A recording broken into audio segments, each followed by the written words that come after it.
The Andy Pollin Show. We got to go after this with everything we got, thinking they're going to come with everything they got. I'll start off by saying I'm bored, I'm broke, and I'm back. The Andy Pollin Show on ESPN 630 starts right now. I guess you have to be pretty old for the name David Fry to mean more than baseball.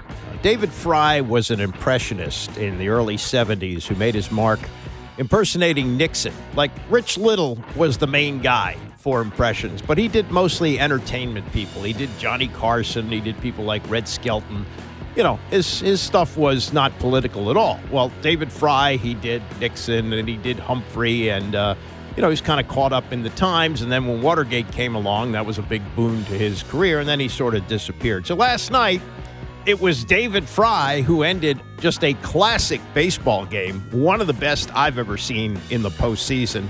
Tim Kirkjian, who's seen them all, says, yeah, that's right up there with the best. I mean, it was incredible what happened here with Aaron Judge and Giancarlo Stanton hitting back-to-back home runs to put the Yankees up 3-2. They get to the bottom of the ninth inning, and the Guardians are down to their last out. Looks like they're going to go down 3-0 in the series. Yankees have their closer on the mound, and they bring up a pinch-hitting rookie, Jonseki Noel. And he crushed that pitch like, I don't know, like a Mark McGwire on steroids. Not that he's on steroids, not that I'm suggesting that, but it was as majestic as an Aaron Judge home run, and all of a sudden we got a tie game, and it goes to the bottom of the 10th inning, and here's David Fry with a walk-off two-run homer to give the Guardians a 7-5 win, and now we got a series. I think the Yankees will still win it. They're up 2-1, but it was just a great, great baseball game, and now I'm going to get on to my old guy soapbox on this and start times for games. This was a 5 o'clock start. It was a 4-hour baseball game. So by the time the Fry home run went out of the park, it was 9 o'clock, which, is a very reasonable time to end a baseball game. But if this is an 8 o'clock start, it doesn't end until midnight, and I don't know how many people on the East Coast are going to be up to see this. And so baseball really needs to put its product in a consumable time, and I felt like last night was a consumable time for that. So that was a lot of fun to watch that, and it still looks like we're going to have a Yankees and a Dodgers World Series. Dodgers, again, crushed the Mets last night, and probably will close this thing out in the next game or so. But boy, that was a great baseball game, and I'm glad it was in a window where I could see it. That was quite helpful to me. All right, excuse me. This was a stunner yesterday. Tony Bennett, the coach at Virginia, who had one of the most incredible 2-year turnarounds in that they were a 1 seed in 2018 and became the first number 1 seed in history to go down to a 16 as UMBC knocked them off. The next year, they win the national championship. And Bennett had built a program old school. I mean, he stressed defense. He redshirted guys. He had fifth-year seniors. It was a program that was exemplary of what we had like in the 1970s and into the 1980s, but it certainly didn't fit the 21st century. But he was winning with it. And now things have tailed off in recent years. And he announced yesterday that he's retiring, not health-related. He's only 55 years old. He looks great. And you got to think that it's the new basketball that he just, thought maybe he could plow through for another year or another few years. He's got a contract extension that would have taken him through the 2030 season. So he had plenty of time left at Virginia, guaranteed. And they certainly weren't going to get rid of him. Guy won a national championship and has a team that's ranked in most years. But I think he looked at the landscape and he said, just can't do it anymore. Now, this is not like the other ACC coaches who have left in recent years with national championship teams or multiple national championship teams. In the case of Roy Williams and Mike Krzyzewski, they left in consecutive years, but they were in their 70s. And Jim Boeheim, for God's sakes, he'd been at Syracuse for 46 years. He was in his late 70s when he walked away. This is different. Tony Bennett's 55 years old, but he's leaving the game. He's leaving the game having accomplished the ultimate, winning a national championship and having ranked teams. and really putting Virginia basketball back on the map. They under Terry Holland, when he had those great teams with Ralph Sampson, was a very high-profile program, but they'd kind of fallen off in recent years, and he made them really relevant, and relevant in that they won a national championship, about as relevant as it gets. But this is the state of college basketball, and he's had enough. Kevin Willard is younger. I think he's in his 40s. And has not won a national championship, has not been to a Final Four, so maybe it's different. But this was Kevin Willard at his media day, Maryland's media day the other day, and his sentiment is shared by many, and I guess we'll find out later today. I think the news conference is at 11 o'clock. We'll find out if, in fact, this is why Tony Bennett is walking away from the game. The system is broken. It's a broken system right now. It really is. Anybody thinks is not in it every day and not dealing with it. I think the only way that this actually gets fixed is if it gets all blown up and we start over somehow, some way. I don't know if that's within the NCAA, without the NCAA. I don't know if that's – but I think for the best for the players, the best for the fans, best for coaches. It's funny. We've had 7 NBA general managers come here and say, I don't know how you guys do this. We have guys on 6-year contracts, 5-year contracts. We know how to mix and match, what to do. And he said, you're literally on a 6-month contract. So it is what it is. I think we've done a great job putting together a really good roster that I'm excited about. But I think my honest opinion, and I know, and I don't blame everybody, no one listens to me, but unless it gets blown up and totally reconstructed, it's going to be like this forever. Yeah, it's Maryland basketball coach Kevin Willard at Media Day on Tuesday. And I guess we'll find out if Tony Bennett says the same thing today. I think he'll probably this is just a guess. I don't know. The only thing they've said is it's not health related, but I'm guessing that it's a similar reason, that he just looked at it and said, I just can't do it. It's a lot of money, I'm sure, that he's walking away from. If he wants to coach someplace else, he can. I'm sure people line up to hire him. He could, I guess, go to the NBA. He played in the NBA. I'm not sure if he was an assistant there, but he played several years for the Charlotte Hornets and maybe one other team. And his dad was a coach. His dad took Wisconsin to the Final Four. But I think this is the reason. I think he's looking at the NIL and the way he has to re-recruit his roster every year, and players asking how much money they're going to get. Not that they shouldn't get paid, but it's not what he signed up for. And when you have money, when you have a national championship in your pocket, and you have options if you want to do something else in basketball, I think it makes a lot of sense. Now, the timing of it could be a statement, because you would think that, even if you take like a month off at the end of the season, okay, so you resign in May or June at the latest. It's 3 weeks before the season starts. And it's a very, strange situation. Now, we've had coaches who have done similar things. Dean Smith retired about this time. I think it might have been at the beginning of October, and wanted to turn the team over to his longtime assistant, Bill Guthridge, and didn't want to give the school to – well, he had been there long enough so he could have his say as who he wanted to replace him, so he did that. Krzyzewski went a year ahead and said, John Shire's replacing me, so he could make sure that the recruiting could stay on track. Roy Williams retired at the end of the season, as did Jim Boeheim, although Boeheim kind of indicated he was pushed out the door. But, we had John Thompson, who retired in the middle of a season, and it was a season that wasn't going well. This was the 99-2000 season. He wanted to give it to his longtime assistant, Craig Esherick, which he did, and that relationship kind of went south from what I understand, and his son took over the team and had early success, and then he was pushed out the door for Patrick Ewing, and now things have totally evolved from the John Thompson era with Ed Cooley running the show. But Cooley said the same kind of thing at his news conference the other day at Georgetown, but he said, hey, you got to adapt. You got to adapt or you're going to, he didn't say die, but he said something, along those lines, and he's going to stick this out.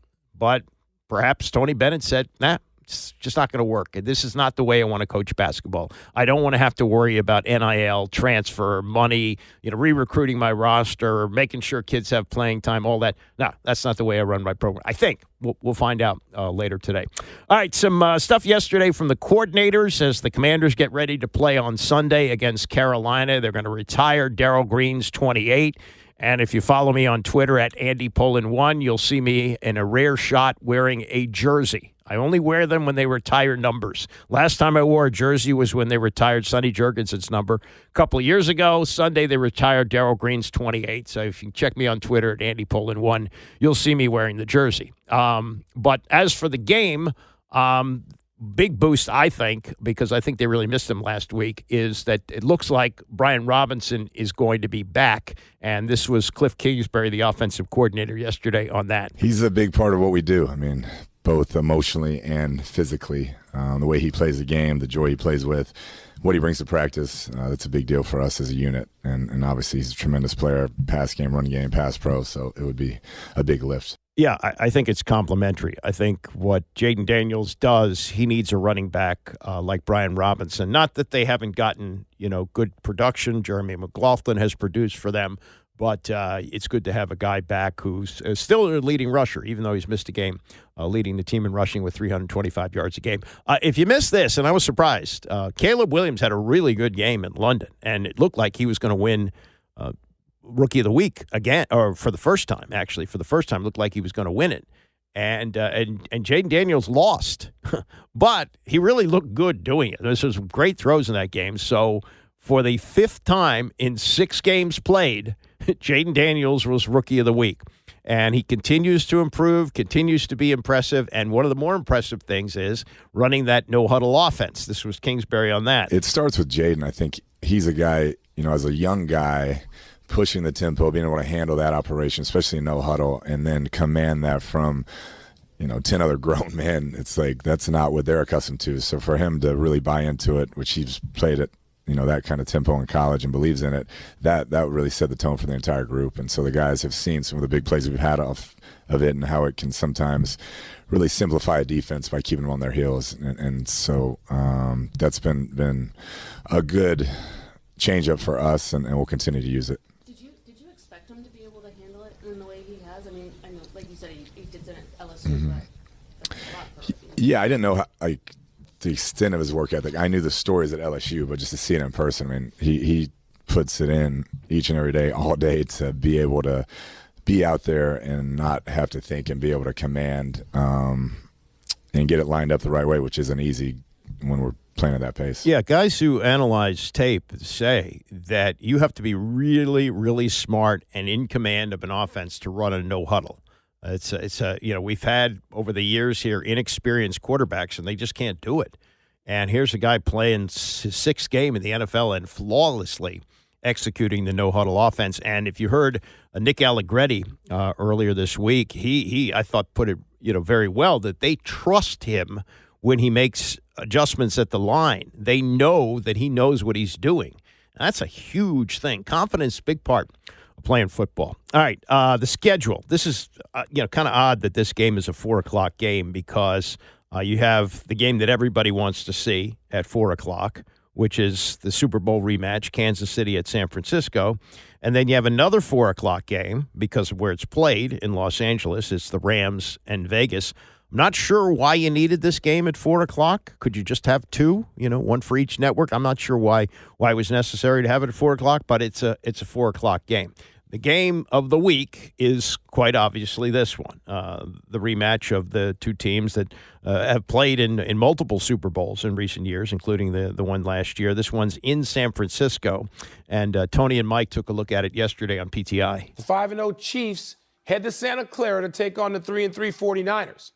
Now, Kyle Shanahan's Niners are 0-4 against Andy Reid's Chiefs, including 2 Super Bowl losses. Shanahan says, though, quote, "You got to make sure you don't get caught up in that. This game has nothing to do with past games," close quote.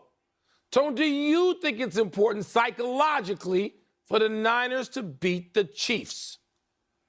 I think it's important psychologically for the 49ers to win a game. Yeah. Any game. Yeah. They're 3-3. Yeah. They have lost in division to the Rams and the Cardinals. That's bad for them. The other loss to Minnesota at Minnesota, okay, I understand that. But, if you're going to talk about Super Bowl rematches, look at the standings.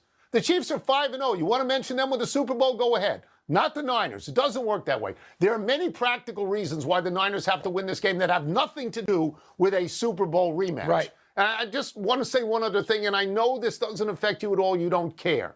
But I am stunned that the Chiefs are an underdog in this game. I'm stunned at that. I mean, I told you yesterday that I would bet on Mike Tomlin at home as an underdog all the time. Yeah. And if you give me points and Patrick Mahomes, I want that. Patrick Mahomes is 10-3 in his career as the underdog because he's not the underdog much. It doesn't happen a lot. They're coming out of a bye, Mike. Andy Reid is 21-4 in Philadelphia and Kansas City coming out of a bye. So I don't get this. Well, there are two things. One, the game is in Santa Clara. So that is going to skew toward the 49ers, even at 3-3, as they start to slowly get people back. I understand, why you could call it a pick'em game. Andy Reid after a bye is money. He's money. Yeah. He's been this going back to Philadelphia. So that's where you look at it and say, wait a minute. The Chiefs are rested. They're coming off a bye. That defense is playing, lights out. I'm kind of with you there. But, Tony, it is important just for the 49ers to win the game. They can't get caught up in this yet. It's not December. They're not playing for seeding. They're not figuring out whether they should rest, the rest or rust situation. We're nowhere near that. The 49ers need to win and get rolling and get atop the NFC, and they're not close to that right now. Mike, it is easy to ignore the Chiefs or not believe in them because they have underwhelming victories. You yourself have picked both Houston. And Baltimore to beat them. Baltimore to beat them. Baltimore to beat them. And so I would say this. How many teams have actually beaten the Chiefs this year? None is the answer. Including Baltimore. Answer. Yeah, that's true. Baltimore lost the opening game there. But it's San Francisco. I don't think this is a must-win. Yeah, they're 3-3. But the division isn't any good. Excuse me. Arizona and the Rams are not going to be a factor, I don't think. The Rams are 1-4. Arizona's 2-4, and you saw how they looked against the Commanders. Maybe Seattle is okay, but I think one way or another, the Niners are going to win the division. And remember how they've changed things for the playoffs. There's only one bye in the NFC, and, we'll see if Minnesota can keep this up undefeated. Atlanta's having a very good year. I think it's even possible San Francisco, with 3 losses, could have the number 1 seed when the season is over. Got a lot of football left to play. 11 games left to play. That's a lot. So I wouldn't get too panicked about a loss, even though it would be a home game. But the fact that Andy Reid is so great coming off a bye, and he does still have an undefeated team and a team that's won back-to-back Super Bowls, I wouldn't get too worked up about it in October if they lose this game. All right, so baseball coming up. John Spoltz, kind of a regular on the Dan Patrick Show. He is calling the NLCS on Fox, and he was telling some stories about his playing days, which are always fun to listen to, and we'll get to that and a whole lot more. It's the Andy Pollin Show, ESPN 630. The Andy Pollin Show on ESPN 630, the sports capital. So if you're with us 23 minutes ago, you heard me making my stand about start times for baseball games. Maybe it doesn't matter to you, but the way I sleep and my schedule, it does matter to me. And I love the fact that we had a 5 o'clock game yesterday that was a classic, and it was over by 9 o'clock. Got to see the whole thing, including the great walk-off homer by David Fry, not the comedian from the 70s who used to impersonate Nixon, but the Guardians player who hit one out of the park, 2-run shot to send this into a series that, I still think the Yankees are going to win it. But it makes things more interesting as they play Game 4 of that series tonight. That's an 8 o'clock start, so I won't be with it for the whole thing. But it's Yankees up 2-1, and if Cleveland wins, then things get really, really interesting.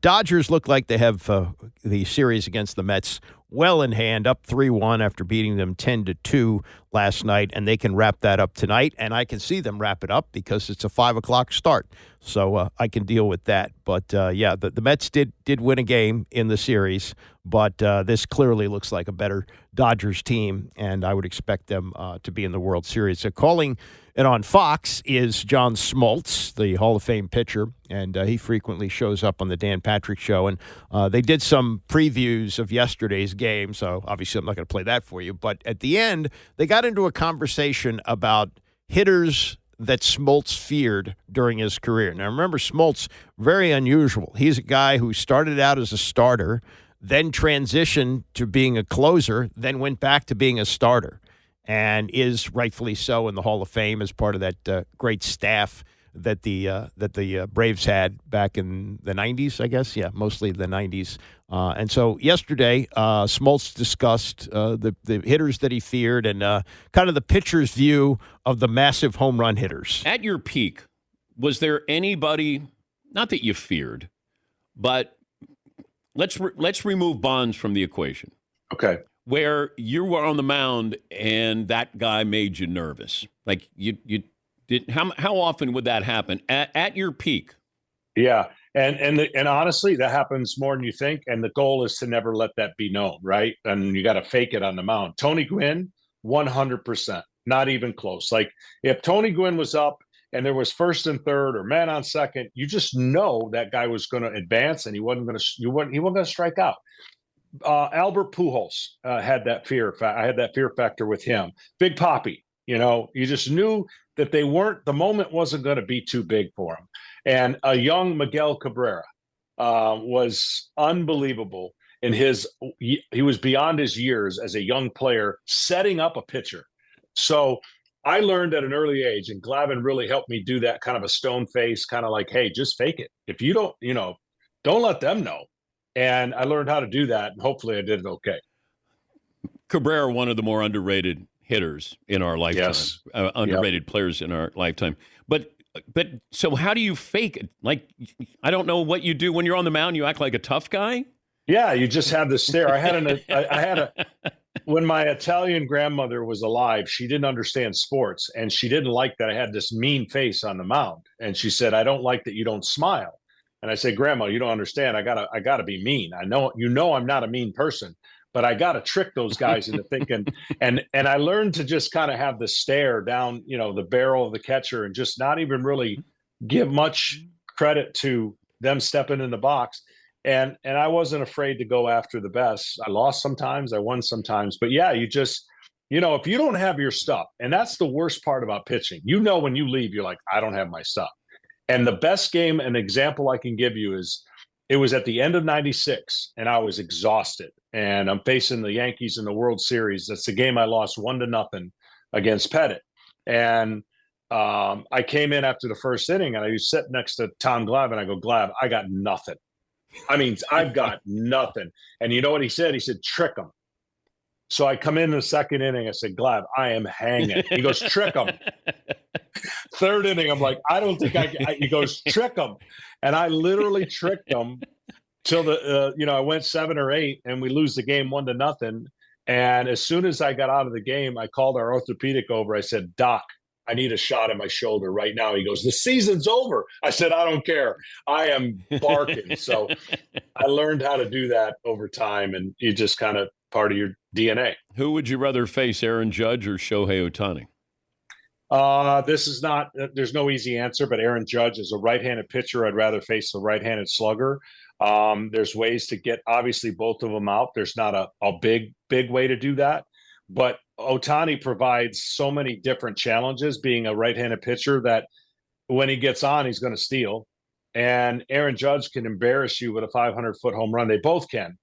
But I honestly can say I felt like I had the advantage against every right-handed hitter, just the way I pitched. That didn't mean I always was successful, but some left-handers, man, when they got in the box, I'm like, oh, I got to pitch differently. Is there a home run sound from somebody that you still hear? Oh, man. That you gave up? Oh, yeah. First of all, I only gave up 2 runs in the All-Star games, and I got 2 losses. One of them was a Miguel Tejada home run at Tiger Stadium that my buddies still say hasn't come down. That was one. Got me the loss. And when I was closing, Albert Pujols hit a game winner in the 8th inning in St. Louis. I threw the ball. It's the only time in my career I was really mad coming into the game. It's a backstory, too long to tell. I was so mad that I threw this ball as hard as I could, first time and only time, and he hit it in the Big Mac land. I mean, as soon as he hit it, it was like game over. I know it, and I'm off the field, and I tried to destroy the curtains in the clubhouse. And another long story that almost broke my thumb. So those 2 stand out, but there's a lot of them. Like my theory is, if you're going to give it up, give it up. Don't be the wall cliffhanger, like you might rob it.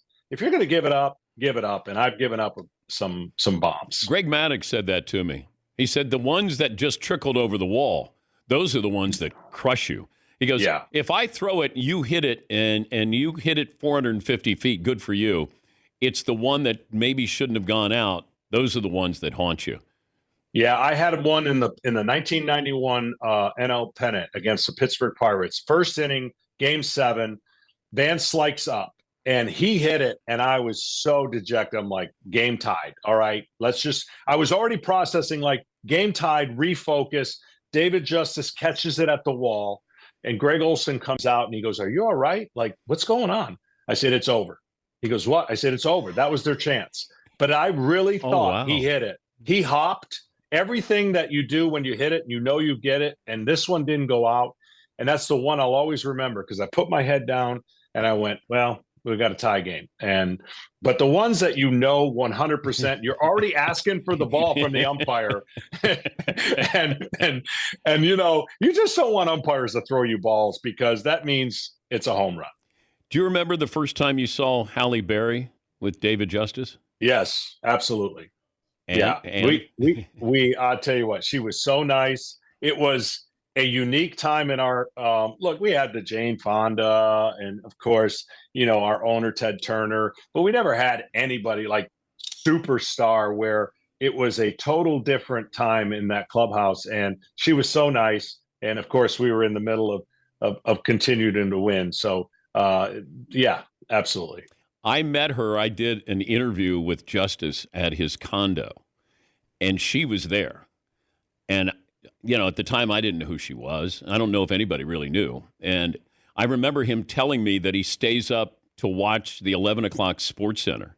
And I say to him during the interview, I said, with her in bed and you're going to watch Sports Center? And he goes, yeah. And I'm going, oh, my God. She was like, I couldn't stare at her. It was like staring into the sun. It was, and yeah, she was like the Barry Bonds, I think, of, women around baseball. They were digging the long ball, even before, Maddox and Glavine. Yeah, that was a long time ago. Yeah, it's John Smoltz and Dan Patrick kind of thinking about their younger days, I guess. Yeah, I mean, the Braves, you think about the Braves when Smoltz was there. They were in the World Series like all the time. And to think that they were that dominant of a team with 3 Hall of Fame pitchers, and they only won 1 World Series. And it just goes to show you how hard it is. That's why when people look at the Nationals now and how far they've fallen off from when they were a World Series team, you don't get many of these in your lifetime. I mean, unless you grew up a Yankee fan, but the Yankees have had their droughts as well. It's hard to get one of these. It's hard to get a World Series. And Smoltz was part of a great team that got there, but just couldn't manage to win. And no shame in that. It still goes down as one of the great teams of all time. And had they been able to win 2 or 3 more, then you're thinking of them as a great dynasty. But man, they had some great talent on those teams. They really did. Bobby Cox, the manager, they were, and it got to the point where people weren't showing up for the early rounds of the playoffs because they just assumed that they were going to be playing to get to the World Series. Yeah, we'll spend our money a little bit later on once we get to the National League Championship Series, which they were in all the time. And really remarkable run that team had. A couple of quick football things. as Washington hopes that the Commanders wind up at the RFK site. I think most of us feel that way. And from, if you've read or heard about what's going on, even if it happens at the RFK site, and they're saying earliest like 2030, it's not going to be like the old RFK. More than likely, it's going to be a dome stadium. And in fact, the way the money works these days and what you have to spend to build one of these things, I think the days of the open-air stadium may be going away. Maybe you can get away with it in a place like New York where you got two teams playing there and you can have concerts all the time. But in other cities, when your football team is only going to use the place for maybe 9, 10, depending on how far you go in the playoffs, at the most 10, 11 games a year, you got to make money other ways. And what's happening in Cleveland, I think, is indicative of the way things are going to go for the rest of the league. They built their new stadium in 1999. Now, you remember they used to play in that big monstrosity that was built probably in the 1940s, and the Indians played there as well. It was like the biggest baseball stadium there was. Like 70,000 people could watch a baseball game. And for football, it sat a lot of people, but it was a dump. It was an absolute dump. And Art Modell wanted the city to build him a new stadium, and he couldn't get that done. So he took his team to Baltimore and became a pariah in the state of Ohio. I don't even know if he could ever go back there after he moved the team to Baltimore. But when they got an expansion team in 1999, the new stadium opened for the expansion Browns. So it's been around since 99.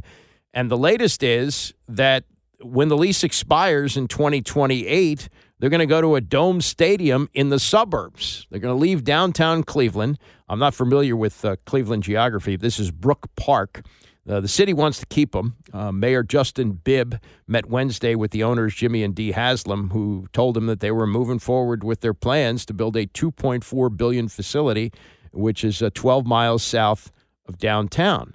And part of the reason is not just for the football, but they want to have concerts there and they want to host Final Fours and other events like that. And that's the economics of it right now.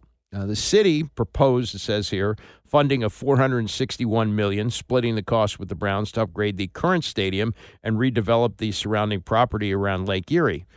That's not what they want to do because you can't hold, especially in Cleveland. God, the weather sucks. I worked with a guy who worked in Cleveland. He said he saw snow on his lawn in June. So that still doesn't solve the problem of being able to hold all these events in there. The Browns are bad this year. They're stuck with Deshaun Watson, who's a complete disaster, both as a quarterback and as a salary absorber. They're on the hook for him for like $180 million over the next 2 years, guaranteed. So there's nothing they can really do about this. But the Browns fans show up, win or lose. These are loyal fans, so they're not too worried about that. But as you look at what's happening with the Commanders, and I'll take a dome stadium at the RFK site over Landover any day. But the path of least resistance right now is to build where they are. They own the land. They got the space to do it. You build it a little closer to the Morgan Boulevard metro station, and you can get going. You can get out of this dump in Landover, which it'll still be in Landover, but the dump of a stadium, which they've had to put $75 million into just to fix the plumbing and some of the other mess that was left behind by Dan Snyder and his crew. But I just look at this and I go, well, yeah, I mean, it makes economic sense. Like Jerry Jones, when he was building his stadium, Jerry World, it's called, I guess, AT&T now. When he was building that, people thought he was nuts. So you're going over $1 billion. But Jerry's a really good businessman. Whatever you want to say about him as a general manager, it's all fair because he has not won a Super Bowl in over 30 years. But he does understand business, and he knew that once he got it built, he could get Final Fours in there. He could get big-time heavyweight fights in there. They're going to have this, big-time heavyweight fight, but this Mike Tyson mess is supposed to take place there next month. And you can make he's looking at a Kenny Chesney concert, gets 90,000 people in there for $300 a pop. Look at the money. And I think that, as teams look to build these stadiums, they got to look beyond just the 10, 11 football games that they're going to have there every year. They got to have it for more things. And that's why whenever we get a stadium here, I think it's pretty much guaranteed it's going to be a dome stadium, and it may not even be a retractable roof. There are a few that are like that. The one in Indianapolis has that. I've been to the one in Atlanta, which is beautiful. That roof opens up. There are a few places that do it. But football is about to become indoors and almost exclusively indoors. Maybe, Lambeau Field will endure. They do like some snow games here and there. They want to leave Arrowhead Stadium. The Chiefs, even though they've been incredibly successful as a team, winning three of the last 4 Super Bowls, there's a move to get out of Arrowhead Stadium, which has what many say is the best atmosphere in the NFL. So, I think that's quite likely to happen, that once we get a stadium here, whether it's in Landover or whether it's going to be built at the RFK site, it's going to be a dome stadium. I think you can almost be guaranteed of that. Also, we got this situation going on with the Pittsburgh Steelers, and we played what Tony and Mike said about it yesterday, and whatever happens with the quarterback, whether it's Russell Wilson or Justin Fields, stays there. It looks like Wilson's going to start on Sunday night against the Jets. You got to yield to the coach that's been there. Mike Tomlin's been there 18 years. He's been to 2 Super Bowls. He's won one. I mean, won 2. He's won one, I guess. One Super Bowl. And he's one of the highly respected guys in the league. And if he wants to do this, okay, Fields has handled it fine. He said I hadn't played well enough to keep the job, so forth and so on. Wilson hasn't played because of a calf injury. You don't lose your job, I guess, to injury. And he was the starter. But Albert Breer is saying this. He said it the other day on the Rich Eisen show. He says there's a ton of people in that place, meaning Pittsburgh and the team, that feel like Russell Wilson would limit them on offense in a way that Justin Fields does not, which I think is a big part of the reason why so many people there just wish that Tomlin would stick with Fields. So, this could be something that divides the team. Or you might say, hey, Mike Tomlin knows how to coach that team. Don't worry about that. He'll get everything handled. We'll see.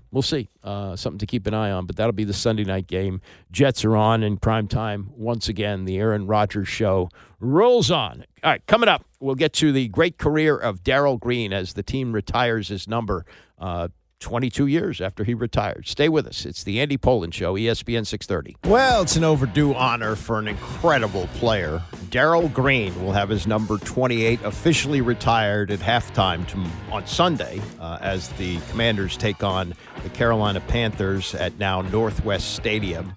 Darrell Green played long enough to play there a long time, as a matter of fact.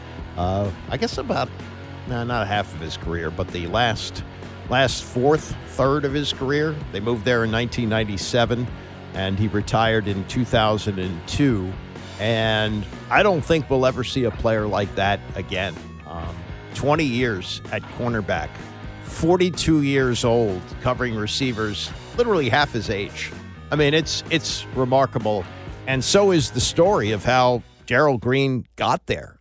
He didn't even play varsity football until his senior year of high school. He played at a small school, Texas A&I, and he wound up being a first-round draft pick, though the last player taken in the first round of that draft, and had one of the great careers ever in this city and one of the great, really, careers in the NFL. Who plays 20 years at cornerback? Darrell Green played 20 years at cornerback. We'll get to that.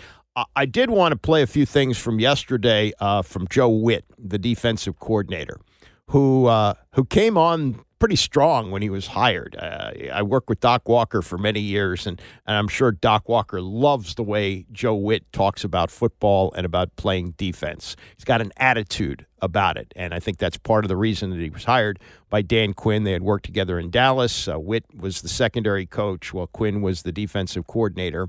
And it's been a struggle this year. I think a lot of it is roster decisions. I think they looked at the offense this year, and they wanted to build it as best they could around Jayden Daniels, and obviously they've done a good job with that. But the defense has had its issues, had a hard time stopping the run. There's been a lot of confusion in the secondary, which hasn't been very good. It looks like Emmanuel Forbes is going to be a bust. He was a healthy scratch last week. Wouldn't be surprised if it happens again. They are going to have to rebuild the defense, and it's not going to take 1 year. They're not going to necessarily fix it by next year, though they will have cap room. But they're doing what they can. They've had some moments where they've played well. They played well against Cleveland, but Cleveland's offense is an absolute mess. And last week against Baltimore, one of the best teams in the league, they had a chance to win that game. And this is about as angry as I've heard Witt since he became the defensive coordinator. It really frustrated that they had their chances to win the game, and because of 4 plays, he says, they didn't get it done. And I hate to keep coming up here and talking about communication because we've been good the last couple weeks, but 4 plays cost us the game. And I'm not even worried about the third down penalties that extended drives. They didn't need any help, but that's football. Okay, sometimes you're going to get football plays and you're going to get a penalty here and there. They're going to get their plays in the run game, but we can't give them anything. And if we don't give up those 4 individual plays, we win that game. And so that's that. And I'll take responsibility for that because they shouldn't make those mistakes. Defenses that we know, and we didn't get it executed. So like I said, we're working to make sure we minimize those mistakes moving forward. But we can't keep coming up here. I can't keep coming up here saying the same thing. Got to get it corrected. We have a good football team. And we have to do what we need to do. Now, also, this is frustration that I really haven't heard from him this season, and it's more about how they could have communicated better, and because of 1 or 2 errors along the way, they didn't. Communication is sent, received, and acknowledged. So there was 2 cases, the communication was correct, that was sent, all right? It wasn't received by the person that needed to get it, and, bad things happen. One time, this communication that was sent was wrong, and the guy, he received it, and he played what was told to him, and we let a free runner go. And so either case, I got to do a better job of making sure that it's sent properly, it's received, and it's acknowledged, and we play it the right way. It's unacceptable. He's always saying, he's careful to say it's on me, but yeah, that's him saying these guys aren't paying enough attention to me. So that's an issue there. And then remember, when he was hired, he talked about how important it was to get turnovers. This team in recent years has been really bad with turnovers. That's why they reached on Emmanuel Forbes last year. He set the NCAA record with 6 pick sixes. Now, it doesn't look like he can play in the NFL, but that was the reason he was taken in the first round, is he gets turnovers, or he did in college. Maybe he had 1 interception last year. Mikey Sanderstill had a pick last week against the Ravens. It was a tip ball, and that's the only interception that they have all season, and that's a problem. We got 1 interception in 6 games? I mean, that's just not what I'm used to. And so it was a tip. Mikey made a really nice play. We got to get more, man. We went into this game saying we need 2+ turnovers, which we had one. We talked about their issues with putting the ball on the ground at times. The ball was on the ground. That would have been 3 points if we would have picked it up and went through 3 of our hands. And so that changes the game as well. But we didn't get it. And so once again, we got to make those plays when you have the opportunity. Okay, so Joe Witt, very frustrated. We'll see. It's a get-well kind of game, I think, although Carolina's got a really good running game, and Washington has not been good at all against the run this year. They got run over by Derrick Henry. A lot of teams have been, but even the Arizona game where they played pretty well defensively, they gave up 158 yards rushing. So that's going to be something that they're going to have to put the clamps down on, but they have a chance to score points because Carolina's defense is not good. We'll see. I mean, if they can keep Carolina under 3 touchdowns, I think they'll win comfortably. But if not, this could wind up as kind of a shootout game. All right, let me get to Darrell Green. And again, I'm on Twitter, Andy Pollin 1. You can see me on a rare jersey-wearing day. I'm wearing a throwback jersey that was put out when Darrell Green played his last year in 2002. I look at the great players who played with this team, and you can debate all you want as to who's the greatest player, and there are some great choices here.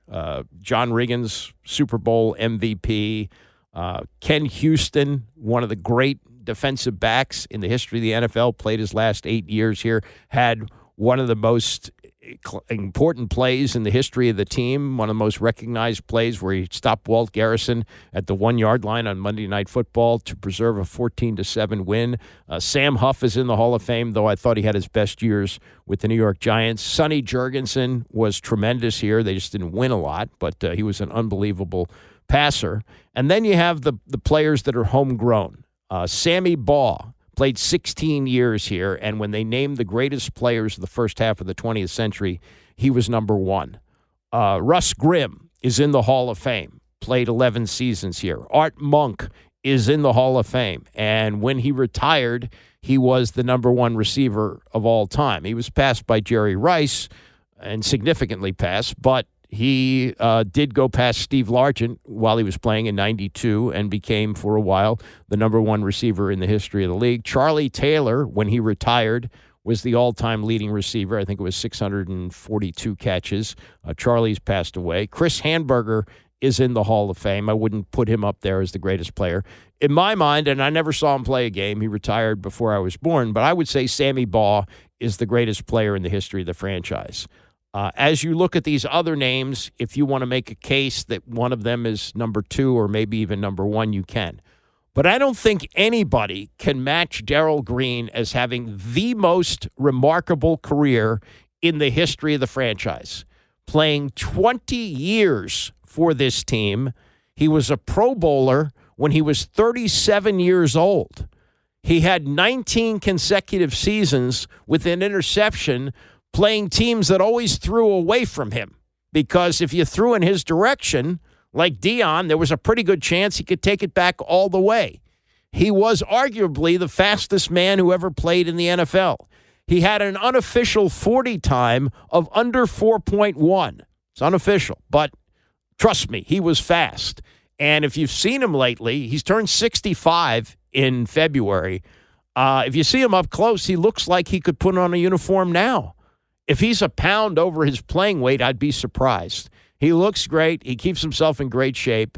And, because he has a shaved head, I don't have to worry about gray hair either. But, he's a guy that I got to know a little bit. Zabe and I did his radio show the last 2 years that he played, 2001 and 2002. And, talking on and off the air, you get to know a little bit about this guy. And as a matter of fact, here's how long ago it was. His son, who played some college football and even got a couple of shots in the NFL. I think he was on the Cowboys practice squad for a while. We remember the days when Darrell was considering not letting him play high school football. He had his dad's speed, but I guess didn't have all the talent that the dad had, and did not make it in the NFL as a player who played in regular season games. But when you got those kind of genetics, it's pretty helpful. And Jared actually inducted him in the Hall of Fame in 2008, and we're going to play some of his speech. But as long as he played, and with all the interceptions that he had year after year, there are 3 plays that stand out from his career. None of them involve an interception, but all of them are spectacular. And if you ask most fans what 3 plays stand out, I think these are the 3. And the first one comes from the first game he ever played. This was after he was drafted in 1983 as the 28th pick. Remember, Dan Marino, it was an incredible draft. Dan Marino slipped all the way to 27 at Miami. Washington and Miami had played for the Super Bowl the year before. Washington won. Miami was runner-up, so they had the 27th pick. And so Darrell Green went last. And here's how long ago this was. Mel Kiper was not even on the scene. Mel Kiper had not yet started working for ESPN. This is the last year before that. He was putting out his newsletter, and he was putting out a guide for the draft, but he had not yet become the national TV star that he is now. And so the way it worked, and the draft was on like a Tuesday morning, and teams would draft, and then the representative for the team would come out and talk to the media about who they took. And I just remember this so well. Gil Brandt, he was so far ahead of everybody else on how he handled the draft that he's really a trailblazer. He used a computer. Nobody was using a computer to determine draft order, but he did. And they had taken at 26, The Washington picking 28th. They were picking 26 because they had lost to the Redskins in the NFC Championship game. And they took a defensive end out of Arizona named Jim Jeffcoat. Jim Jeffcoat had a good career. Not a Hall of Fame career, but he had a good career with the Cowboys. And they had two young corners at that time. Everson Walls, who was, famous for trying to defend Dwight Clark on the catch, and another young corner named Michael Downs. They had taken both of them as free agents, Downs out of Rice and Everson Walls out of Grambling. So they weren't in the market for a corner. But when Gil Brandt came out to talk to the media about taking Jim Jeffcoat, I'll never forget what he said. He said, because this was, shortly after they had taken him, he said, Washington just took a corner who was number one on our computer board, number one because of his speed, and that's Darrell Green. And he said, I think they got a really great player there. Obviously, they did. So, okay, the 83 season rolls around, and he plays his first game, and it's against the Cowboys Monday night. And Tony Dorsett, who's one of the top running backs ever and the top running back probably in the game at that point, with incredible speed, Heisman Trophy winner, breaks free into the clear. And I think this is the signature play of his career. This happens with Darrell Green, and it's the Monday Night Crew with Frank Gifford and Dandy Don calling the action. Draw play, Dorsett, and look out. This could be bye-bye. He has great speed. Down the sidelines, Tony Dorsett. And look who caught him. And Tony Dorsett goes down. Only one man on the field could catch him, Darrell Green, the world-class sprinter from Texas A&I. He did make up some ground, too, Frank. Unbelievable. Running down Tony Dorsett from behind. That was like, whoa, who is this guy? And he looks like he's really small. They list him at 5'9". Let me tell you something. I'm 5'9". I can look Darrell Green in the eye. So I'm probably shrinking, too. I'm probably about 5'8" now. That's they called him Pee-wee. That's what the teammates call him. So that play happens. They hold Dallas to a field goal because of that. That would have been a touchdown, but they do lose that game.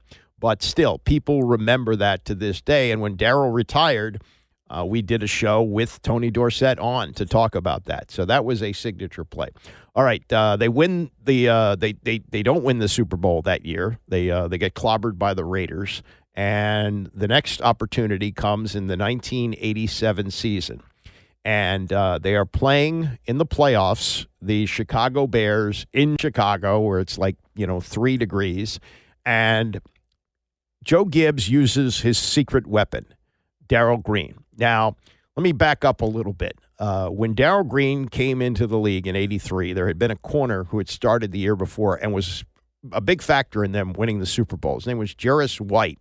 And in the playoffs, he had a huge pick six against the Detroit Lions, and it was a big part of their defense with Richie Pettibone. Richie Pettibone loved veterans in the secondary.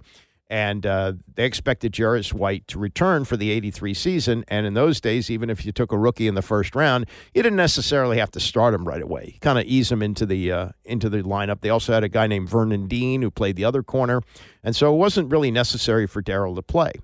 And Richie anticipated that he was going to have Jarris White. But White held out. And he held out so long that they used to be able to do this. If you held out long enough, they would just put you on a list and like a do not report, and he didn't play at all, and that was it. That was the end of his career. He didn't play. And Richie has said over the years, if Jarris White had come back for the 83 season, Darrell Green would have been the greatest punt returner in the history of the NFL.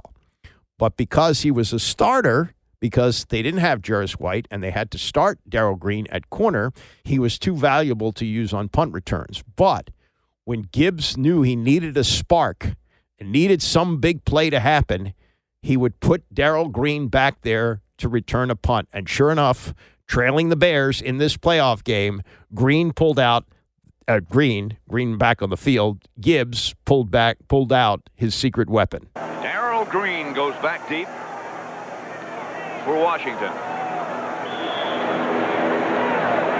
Barnhart punting against the wind out of his own end zone.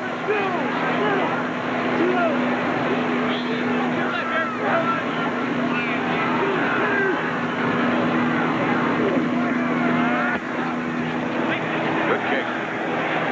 Chases Green back to his own 48-yard line, but he's got some room.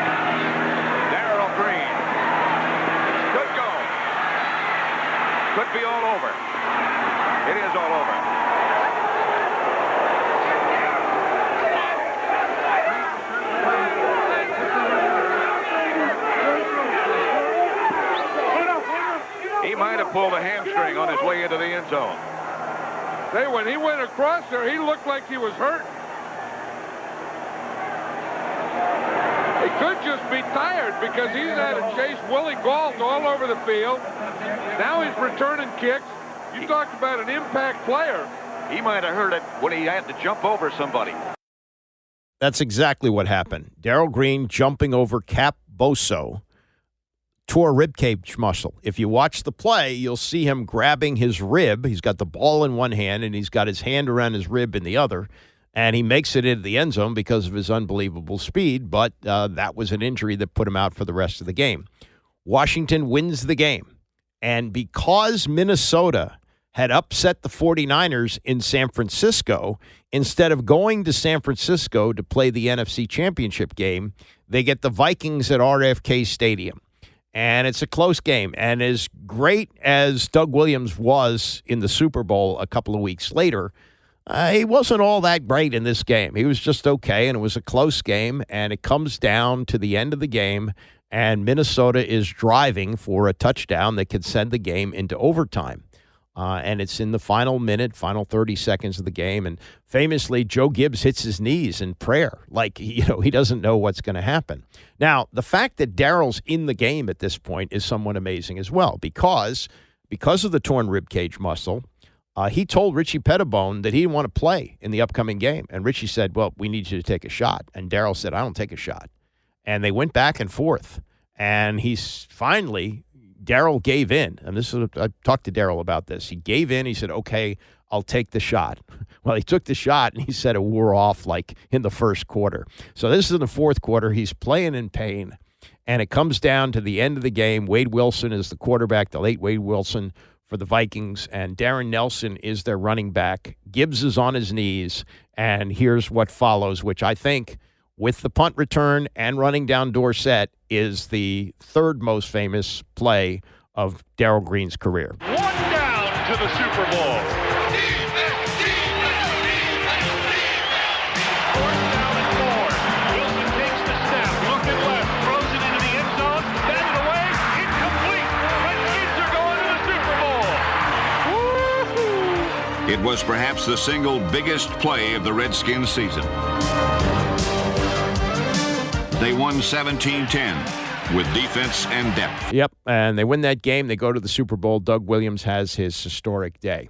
Now, let me get to a couple things from Darrell Green's Hall of Fame induction speech. He went in 2008, went in with Art Monk. They went in together. Monk actually got a 4-minute standing ovation, but there was a lot of love there for Darrell Green, obviously. And he talked about his journey, and his journey is absolutely incredible. He had gone to high school in Houston and had not played football until his junior year. And his junior year, he played junior varsity because he was tiny. He was like 140 pounds. And they put him on the varsity in his senior year, and there was enough there that there was a chance to go to college. So after not playing football, varsity football anyway, until his senior year, Darrell Green has a chance to go to Texas A&I. And as he detailed in his Hall of Fame speech, there's more to just going to Texas A&I. There's the backstory about two friends that he had since the 6th grade, Carnell and Clem. They were his two best friends. He had gone to Texas A&I with Carnell, not to play football, but just as college students. And here's the story of his college career and how it led him to the NFL. An opportunity came again in the form of Coach Fred Jonas. He came and met up with Coach Humphreys, and Coach Humphreys said, well, I got a little kid you might want to look at. Came over there and talked to me and said, well, look here, son, I think I'll give you an opportunity. I don't have a scholarship for you, but we can get a grant. I said, Coach, let me check my options first. I'll take it. So I went with him. And when I went to school, Carnell went with me too. He wasn't a football player, but he went as well. And I was homesick from day one. Matter of fact, Coach, you got my $20 my mama gave me. I want it back. She gave me $20 to ride the trailways home. And I attempted on several occasions to escape. and he took my money. But one day Cornell said, man, I got some guys, we're going home. Met a guy from another school, he drives a car. And somehow our wires got mixed up, they left me, and I cried the whole weekend. And Monday morning, they were talking about this car wreck. And it was Cornell now. And he didn't make it. He didn't make it. And I didn't make that ride either.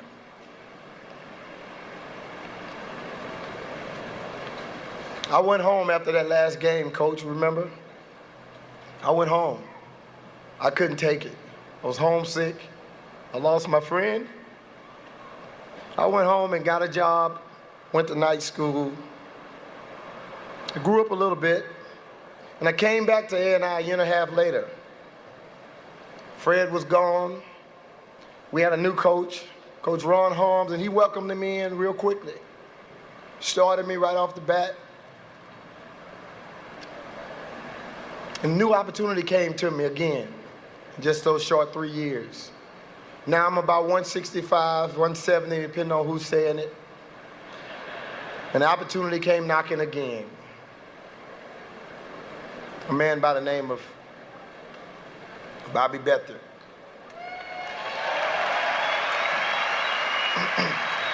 So they drafted me.